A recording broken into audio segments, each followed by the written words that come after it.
இந்த காலவளையில் உங்களை எல்லாரும் சந்திப்பில்லை. இந்த மகிழ்ச்சி நாம் கடந்த வாரத்தில் நாம் பார்த்தோம். லவோதிக்கேயா சபையை பற்றி நாம் கடந்த வாரத்தில் பார்த்தோம். அதனுடைய தொடர்ச்சியாக இந்த நாளில் நாம் அதை சிந்திப்போம்.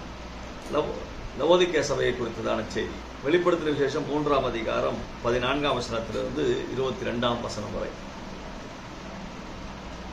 வெளிப்படுத்தின விசேஷம் 2ஆம் அதிகாரத்தில் நீங்கள் எபேசு சபைக்கு ஆரம்பித்து 3ஆம் அதிகாரம் 14ஆம் வசனத்தில் லவோதிக்கேயா சபையினுடைய செய்தியோட அந்த சபைக்கான செய்தி முடிவடைகிறது. முதல் சபை எபேசு சபை, இரண்டாவது சபை சிமிர்னா, மூன்றாவது சபை பெர்கமு, நான்காவது சபை தியத்ரா, ஐந்தாவது சபை ஐந்தாவது சபை சர்தை இல்லை இன்னொன்று இடையில ஒன்று வந்திருக்குமே பெருகமுக்கு முன்னாடி. சிம்மர்னா கருத்து பெருகமு கரெக்டா?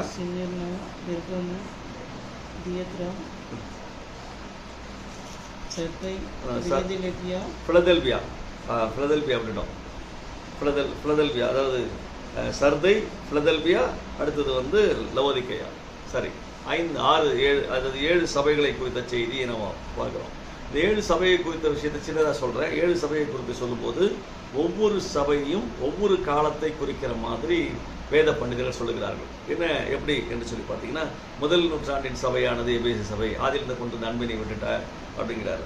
சர்தை சபை சொல்லணும், நீ 10 நாட்கள் உபத்திரப்படுவீங்க. அப்போ 10 ராஜாக்கள் என்ன செய்தாங்க? இஸ்ரவேல் அதாவது ரோம அரசாங்கம் ஆகிய 10 ராஜாக்கள் திருச்சபையை உபத்திரப்படுத்தி அநேகரை சிரச்சேதம் பண்ணினார்கள். அதனால 10 நாள் நீங்கள் உபத்திரப்படுவீர்கள் என்கிற செய்தி அதில் வரும். இப்படி ஒன்று ஒன்றா சொல்லிகிட்டே வராங்க. வரும்போது கடைசியாக எனக்கு என்ன சொல்ல, கடைசி சபை என்று சொல்லி வரும்போது லவோதிக்கேயா சபை. இந்த கடைசி சபையை குறித்து சொல்லும்போது ஒரு காரியத்தை நான் உங்களுக்கு வெளிப்படுத்த விரும்புகிறேன். விதமாக இந்த லவோதிக்கேயா சபையை குறித்து சொல்லும்போது, லவோதிக்கேயா சபைக்கு பவுல் அப்போஸ்தலன் நிருபம் எழுதியிருக்கிறார். ஆனால் அந்த நிருபம் நமக்கு கிடைக்கல. அது கொலோசை சபைக்கு சொல்லும்போது சொல்றார். கொலோசை 2ஆம் அதிகாரத்தில் லவோதிக்கேயா சபையில் எழுதியிருக்கிற நிருபம். அந்த நாட்கள் என்ன செய்வாங்கன்னா, பவுல் அப்போஸ்தலன் எழுதின நிருபத்தை ஒவ்வொரு சபைக்கும் மாறி மாறி என்ன செய்வாங்க, இன்னைக்கு கொரிந்து சபையில் அதை வாசித்தாங்கன்னா அடுத்தது அதை எபேசு சபையில் வாசிப்பாங்க, எபேசில் வாசித்ததை கொரிந்து சபையில் வாசிப்பாங்க. இப்படி சபை நிருபங்களை அவர்கள் மாறி மாதிரி என்ன செய்தாங்க, பவுலின் நிருபத்தை வாசித்து கொண்டார்கள். அப்போ லவோதிக்கேயா சபையினுடைய நிருபத்தை கொலோசை சபை வாசித்தது, கொலோசை சபையின் நிருபத்தை லவோதிக்கேயா சபையில் வாசித்தார்கள். அப்போ இன்னும் நான் அப்படி யோசிக்கிறேன், தெய்வ ஆவியானவர் அந்த லவோதிக்கேயா சபையின் நிருபத்தை மறைத்திருக்கிறார் அல்லது இல்லை, அதை எடுக்க முடியல அப்படின்ற இடத்துக்கு வந்திருக்குன்னா அதுக்கு ஒரு காரணம் இருக்கும். காரணம் என்னன்னு கேட்டீங்கன்னா, லவோதிக்கேயா சபை என்பது எப்போது இருந்த காலத்திலிருந்து அந்த லவோதிக்கேயா சபை என்று சொல்லி நீங்கள் பார்த்தீங்கன்னா 1948 மேற்கு பிறகுதான் அந்த லவோதிக்கேயா சபை ஆக்டிவேட் அப்படின்ட்டு சொல்லுவேன். ஏன் அப்படின்றப்போ நீங்கள் கவனிச்சு பாருங்க. இங்கே 20ஆம் வசனத்தில் வாசற்படியில் நின்று கதவை தட்டுகிறேன் அப்படிங்கிறார். அப்போ இயேசு கிறிஸ்து வாசற்படியில் நிற்கிற அந்த காலம். எந்த காலத்தில் இயேசு வாசற்படியில் நின்று தட்டுகிறேன் என்று சொல்லி இயேசு சொல்லுகிறார் என்று பார்த்தீங்கன்னா, மத்தேயு 24ஆம் அதிகாரத்தில் நம்ம வாசிக்கிற போது 24, 32, 33ஆம் வசனம். மத்தேயு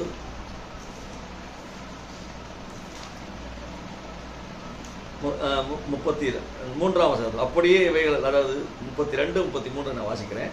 அத்திமரத்தினால் ஒரு ஓமையை கற்றுக்கொள்ளுங்கள், அதிலே இளங்கிளை தோன்றி துளிர் விடும்போது வசந்த காலம் சமயமாயிற்று என்று அறிவீர்கள். அப்படியே இவைகளெல்லாம் நீங்கள் காணும்போது அவர் சமீபமாய் வாசல் அருகே வந்திருக்கிறார் என்று அறிவீங்கள். அப்போ இயேசு கிறிஸ்து வாசல் அருகே நிற்கிற காலம் எதுனா, அத்திமரம் துளிர்விட்ட காலம். அத்திமரம் துளிர்விட்ட காலம் எது என்று சொன்னால், அத்திமரம் என்பது இயேசு கிறிஸ்து யூதர்களை மையப்படுத்தி தான் அதை சொல்றாரு. அப்போ எப்போது அத்திமரம் பட்டு போனது, துளிர் விடுறதுக்கு பட்டு போனது என்று சொல்கிற போது இப்படி சொல்வேன். கிபி 600 முகமது நபிக்கு பின்னாடி துருக்கியர் படையெடுப்பினால யூத தேசம் பாழாய் போனது. மக்கள் எல்லாம் சிதறடிக்கப்பட்டார்கள், எல்லாம் போயிட்டாங்க. யாருமே இல்லாத அளவுக்கு இருந்த கொஞ்சம் பேரும் அவர்களாக என்ன கலந்துட்டாங்க, அப்படிதான் இருந்தாங்க. அப்போ அதெல்லாம் சிதறடிக்கப்பட்டார்கள். தங்களுக்குன்னு ஒரு தாயகம் இல்லை. ஆனால் தாயகத்தை தேடி அந்த யூதர்கள் தன்னுடைய இருதயம் அல்லது அந்த சொசைட்டி என்ன செய்து தேடிக்கிட்டே இருந்துச்சு. அப்போது அந்த காலத்தில் வெடிமருந்துலாம் பார்த்தீங்கன்னா தண்ணி ஈரம் பட்டால் வெடிக்காது, அப்படிப்பட்ட வெடிமருந்து தான் அன்றைக்கி இருந்துச்சு. முதல் உலக மகா யுத்தத்தில் அதை பயன்படுத்துகிறாங்க. இரண்டாம் உலக மகாயுத்தத்தில் வந்து சயின்ஸ் சொசைட்டியை சேர்ந்ததான ஒரு சிமியோன் என்று சொல்லுகிறவர் ஒரு வெடிமருந்தை கண்டுபிடிக்கிறார். அது வந்து மழையில் தண்ணியில் எவ்வளோ ஈரம் இருந்தாலும் அது வெடிக்கும். அந்த மாதிரி ஒரு வெடிமருந்தை கண்டுபிடிக்கிறார். அந்த வெடிமருந்தை இரண்டாம் உலக மகாயுத்தத்தில் பயன்படுத்துவதற்கு நம்முடைய ஐரோப்பிய படைகளுக்கு அவர் உதவி செய்கிறார். அப்படி உதவி செய்யும் போது அந்த படைகளுக்கு உதவி செய்யும்போது இவங்க கேட்குறாங்க, என்ன சொல்கிறாங்க, எங்களுடைய தாயகத்தை நீங்கள் மீட்டு தரணும், ஒரு சின்ன பகுதியை நீங்கள் என்ன செய்ய எங்களுக்கு மீட்டு தாங்க என்ற அக்ரிமெண்ட்டில் அதை உதவி செய்கிறார். அப்போது நாடு வந்து அன்றைக்கு உலக மகாயுத்தத்தில் ஐரோப்பிய இது வந்து வெற்றி பெற்று விட்டது. வெற்றி பெற்ற உடனே அந்த கொஞ்சம் பூமியை மீட்டு இஸ்ரேலுக்கு கொடுத்தார்கள். கொடுத்து அந்த நாடை பிரகடனப்படுத்துகிறாங்க. இது ஒரு இஸ்ரேல் தேசம் என்று சொல்லி நாடை பிரகடனப்படுத்துகிற அந்த நாள் தான் 1948 மே 14 அப்போ தான் அந்த தாயகம் உருவாகிறது. இதை தவறாய் புரிந்து கொண்டு இவர்கள் வந்து ஆக்கிரமிப்பு பூமி இஸ்ரேலர்கள் ஆக்கிரமித்து கொண்டார்கள் என்று சொல்லி தவறாக என்ன செய்கிறாங்க. இன்றைக்கு நிறைய அறிஞர்கள் பேசிக் கொண்டிருக்கிறது வருத்தமாக இருக்கிறது. ஆனால் உண்மையாகவே அந்த தேசம் முகமது நபிக்கு முன்பு வரை அந்த தேசம் இஸ்ரேல் தேசம் இஸ்ரேலர்கள் தான் ஆட்சி பண்ணாங்க. இஸ்ரேலுக்கு என்று இருந்த தேசம் அது. இஸ்ரேல் மக்கள் வாழ்ந்த தேசம் அது, அவருடைய தாயகம். ஆனால் இஸ்ரேல் தேசம் எப்போது மக்கள் சிதறடிக்கப்பட்டார்களோ அந்த 600 கிபி 600 1948 வரை ஏறக்குறைய அதாவது இப்படி சொல்ல 1300 ஆண்டுகள் அல்லது 1200 ஆண்டுகள் இஸ்ரேல் என்ற தேசமே உலக வரைபடத்திலிருந்து காணாமல் போனது. அந்த நாள் எப்போது துளிர்விட்டதோ அந்த நாள் தான் அத்திமரம் துளிர்விட்டதான காலம், இயேசு சொன்ன காலம். அப்போ அந்த அத்திமரம் துளிர்விட்டது என்று சொல்லும்போது லவோதிக்கேயா சபையில் சொல்றாரு, வாசற்படியிலிருந்து தட்டுறேன்னு.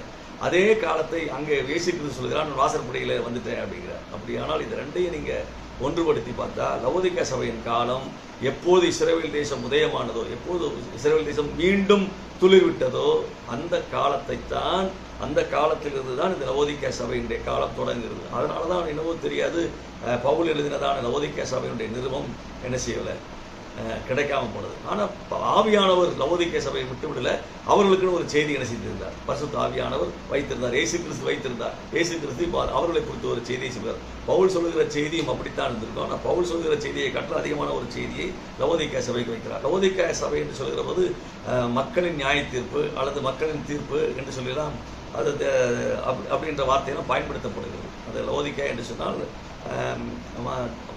மக்களுடைய தீர்ப்பு, நியாய தீர்ப்பு அல்லது மக்களுடைய நியாய தீர்ப்பு என்ற வார்த்தை தான் அதனுடைய மீனிங்காக இருக்குது, கிரேக்க பதத்தினுடைய அர்த்தமாக இருக்குது. அப்படின்னா தேவன் நியாயந்திருக்கிற மக்களை நியாயந்திருக்கிற பகுதி தான் இந்த லவோதிக்கேயா சபை. அப்படியானால் எனக்கு அருமையானவர்களை இந்த காலகட்டங்களில் நாம் லவோதிக்கேயா சபையின் காலத்தில் வாழ்ந்துட்டு இருக்கிறோம். அப்படியானால் லவோதிக்கேயா சபையின் காலத்தில் வாழ்ந்துட்டு இருக்கிறப்போ இப்பொழுது இருக்கிற சபை மக்கள் எப்படி வாழ்ந்துட்டு இருக்கிறாங்க, எப்படி இருக்கிறாங்க அப்படிங்கிறது இந்த வசனம், அதாவது லவோதிக்கேயா சபை காலத்தை குறித்து இயேசு என்ன சொல்லுகிறார் என்பதை நாம் என்ன செய்யணும் பார்க்கணும். என்ன சொல்றாரு, உன் கிரியைகளை அறிந்திருக்கிறேன், நீ குளிரும் அல்ல அனலும் அல்ல, நீ குளிராவது அனலாவது இருந்தால் நலமாயிருக்கும். அப்படியானால் இயேசு கிறிஸ்து சொல்லுகிற வார்த்தை அவர் சொல்றாரு, நீங்கள் கவனித்து பாருங்க, என்னவெனில் உண்மையும் சத்தியம் உள்ள சாட்சியும் தேவனுடைய சிருஷ்டிக்கு ஆதியும் அந்தமாக இருக்கிற ஆமேன் என்பவர் சொல்லுகிறதாவது. அப்போ ஆண்டவர் இயேசு கிறிஸ்துவே இந்த விஷயத்தை சொல்றாரு, நேரடியாக சொல்றாரு. யோவானுக்கு சொல்ற என்ன சொல்றாருன்னா, உன் கிரியைகளை அறிந்திருக்கிறேன், நீ அனலும் இல்லை குளிரும் இல்லை அப்படிங்கிறார். அப்போ எப்படி இருக்கணும் அப்படிங்கிறாரு, இப்படி நீ குளிரும் அனலும் என்று இருந்தால் நான் என்ன செய்வேன், வெதுவெதுப்பாக இருந்தால் உன்னை என் வாயிலிருந்து வாந்தி பண்ணி போடுவேன். அப்படியானால் என் வாயிலிருந்து சொல்கிற வார்த்தை என் வாழ்க்கையிலிருந்து, என்னுடைய ஐக்கியத்திலிருந்து, என்னோடு கூட இருந்து, அல்லது என்னுடைய ரத்தத்திலிருந்து, நான் உன்னை அந்த சம்பாதித்ததிலிருந்து நான் உன்னை என்ன செய்வேன், உன்னை தூக்கி எரிய வேண்டியிருக்கணும். அப்போ ஒன்று நீ அனலாயிரு, இல்லைன்னா குளிராயிரு, வெதுவெதுப்பாக இருக்காத அப்படிங்கிறார். ஏன் வெதுவெதுப்புன்ற வார்த்தைக்கு என்ன அர்த்தம் அப்படின்னு நீங்கள் பார்த்தீங்க. வெதுவெதுப்பு என்பது தேவனுக்காக வாழ எண்ணம் இல்லாதது, தேவனுக்காக ஜீவிக்க விருப்பம் இல்லாதது, தேவனுக்காக நம்மை அர்ப்பணிக்க இடம் இல்லாது இருப்பது.